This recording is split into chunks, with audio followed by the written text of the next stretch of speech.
All right, next target, 10.4, expected value. Pretty easy concept. It's kind of like what you expect to happen. If you know an event occurs with a high probability of happening, well, then I expect it to happen often. So like if I know that on average, 90% of my students pass the class, pass Algebra 2, then if I randomly picked one of you, well, I am expecting that you're probably going to pass the class because that's what the numbers say happens for most of the time, right? Is that guaranteed to be the case? No, I could pick the one that failed. If I flip a coin 10 times, how many times would I be expected to get heads? 5 of them, right? Half the time. Now, if each of you flipped a coin 10 times right now, would you all get exactly 5 heads and exactly 5 tails? No. But if I average those all together, would it be pretty close to getting 5 out of 10? Right, because that's what we expect to happen. That's what expected value means. You calculate the probability of something happening. What's the probability that we expect this event to occur? And then you actually apply that probability to a situation. So then if I know the expected value of flipping heads on a coin is 50%, then if I flipped a coin 1,000 times, I would expect 500 of those times to be heads. And I can reasonably assume that without having to actually conduct 1,000 trials of flipping a coin over and over and over. That's the benefit of expected value. It allows us to make pretty accurate predictions. Okay, so they're not 100%. Like I said, I could flip a coin 1,000 times and I could get tails every time out of 1,000. It is possible. It's not likely, but it could happen. Probably won't. And so it's a great way to use information to make a pretty informed decision. The way you use an expected value is, well, once you calculate the probability of that event occurring, you simply multiply that probability as a decimal. Remember, when we're doing calculations, you never actually use the percentage. You convert that to a decimal first. And you multiply that probability times the number of trials or the number of times that you were conducting that event. All right? Here we go. Over the past 30 years, an average of 20% of students forgot to bring a pencil to final exams. Has that ever happened to any of you? Just out of curiosity, you ever gone to take a test and you're like, oh my gosh, I don't have a pencil?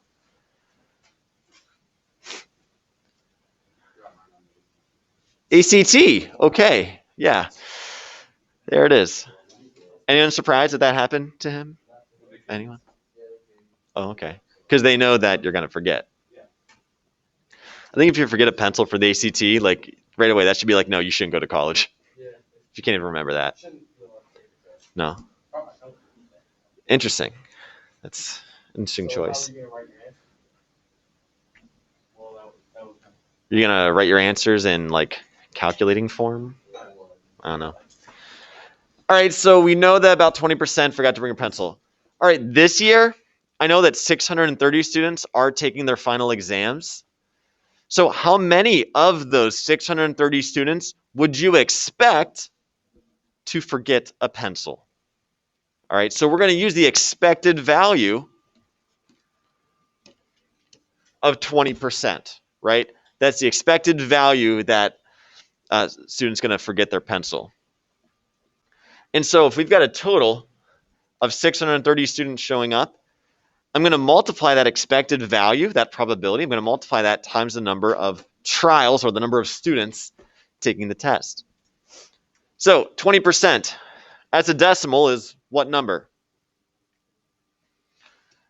0.2 or 0.20 if you want to keep it looking like a 20. And all we need to do is multiply that times the number of trials, or the number, in this case, the number of students taking the test. 630. Multiply that out, everybody. I know you can do this on your calculator.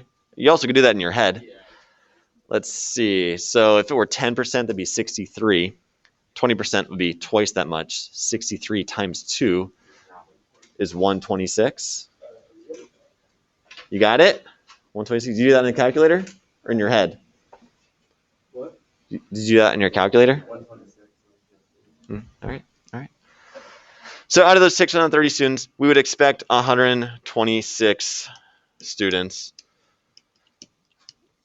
to forget their pencil. Now again, is that 100% certain? Will exactly 126 students forget their pencil? No, that's just what's expected to happen. Could be a little higher, could be a little less. It could be 0 students, right? This might be a fluke year where everyone is actually responsible for once because a certain slim student is not going to be taking the test that year. So we know we don't have to worry about someone not forgetting their pencil. All right. That's pretty much it. Give me a thumbs up if you're okay with this concept of an expected value. Not too insane, right? Let's go ahead and try a couple more of them. A weighted die. So if a die is weighted, that means like some of the sides are thicker or heavier than others, meaning a different side is more likely to be rolled. All right, so a weighted die isn't balanced. So if you roll it a bunch of times, you're going to get different sides showing up more often than other sides. And so a weighted die has a different color on each of the 4 sides. After rolling it a number of times, I recorded the results, how many times each of those 4 different sides kind of showed up. Now, if I did 1,100 more rolls, how many of those 1,100 rolls would I expect to get a green or an orange?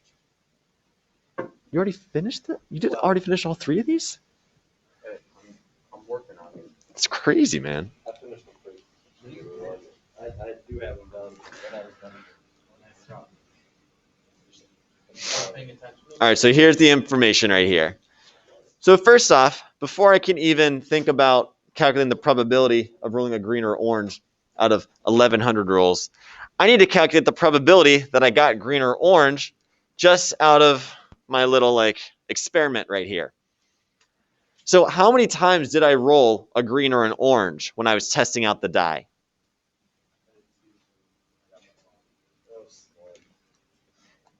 Wow.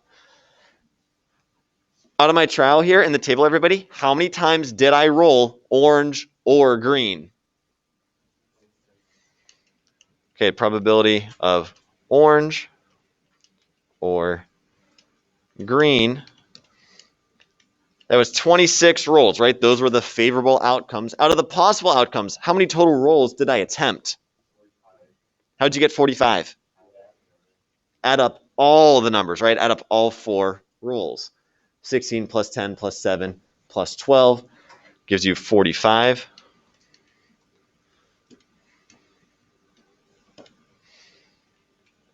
So the probability of rolling an orange or a green on this weighted die is, well, what's 26 divided by 45? No, it's 0.57. 0.57.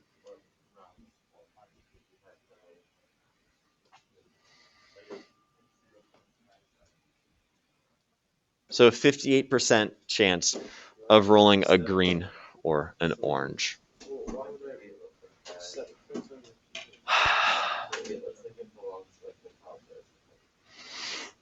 Did you want me to write it with curvy sides or?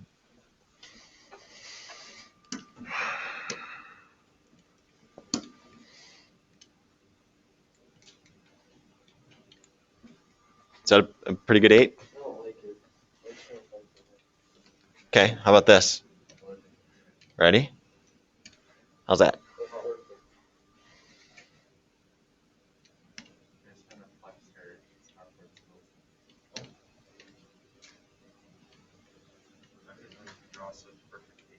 Thank you. I'm pretty amazing.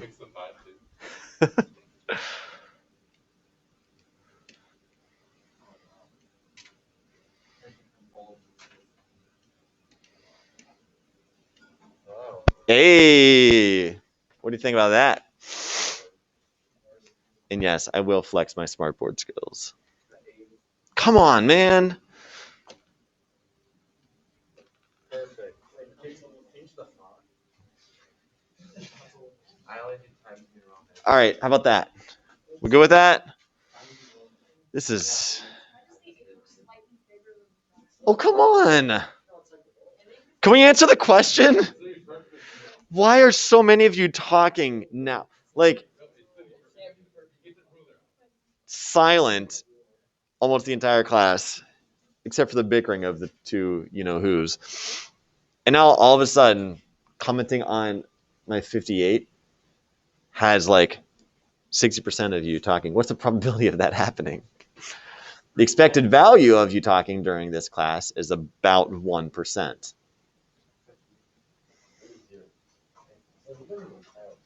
Oh my gosh.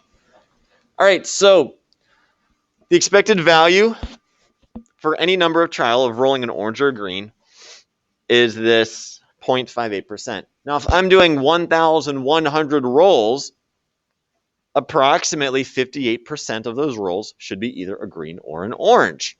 So I do a separate calculation now. I take that expected value of 0.58 and I multiply it by the number of trials occurring. And what do we get?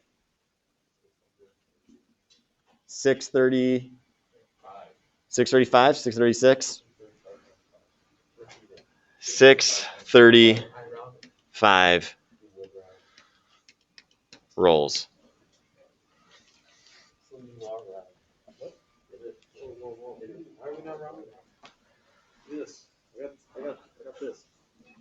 Yeah. Why would we round? Because I only rolled 635 times. I can't count 0.5 of a roll on a die. It either is or it isn't. If it's not all the way, then it's not at all. That means it doesn't count, so I'm not going to count that roll. Why would you count the roll? I would count the roll. As a half a roll? Yo. What's that? Instead of 636? Or did you not get anything close to this? I got 638. 0.58 times... It is 638 if you do 0.58. But you do 0.57. Oh my gosh. Okay. Because you rounded up on the percent. Okay, it's because I rounded early. I see what we're talking about now. So this is an issue with some of our earlier lessons, that if you round too early, so like 26 divided by 45, 0.57777 going on forever. Now, if I take that number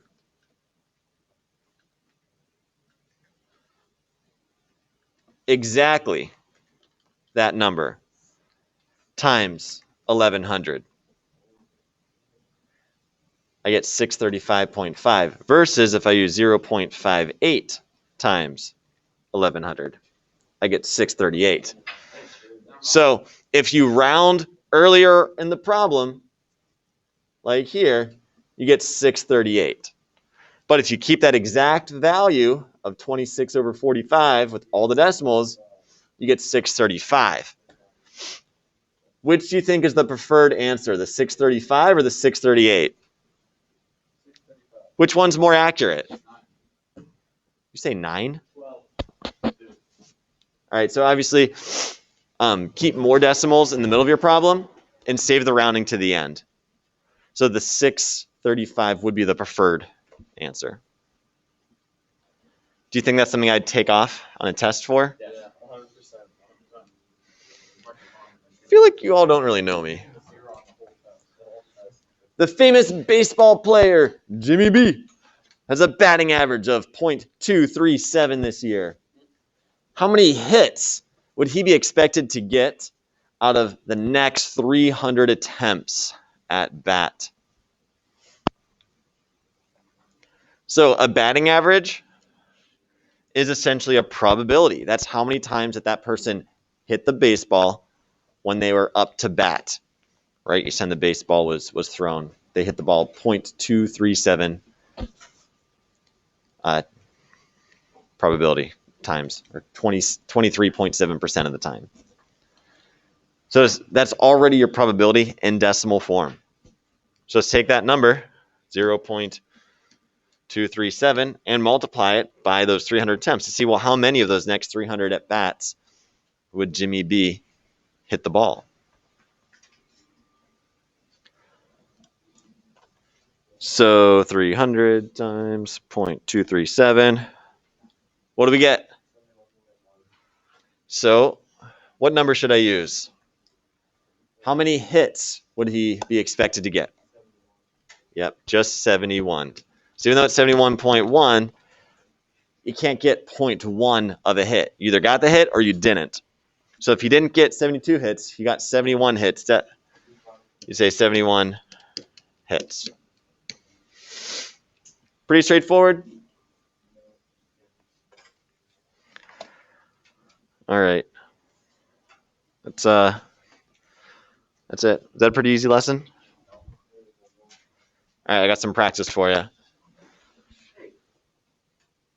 Should be nice and easy. I got a worksheet for conditional probability, and I got some delta math for expected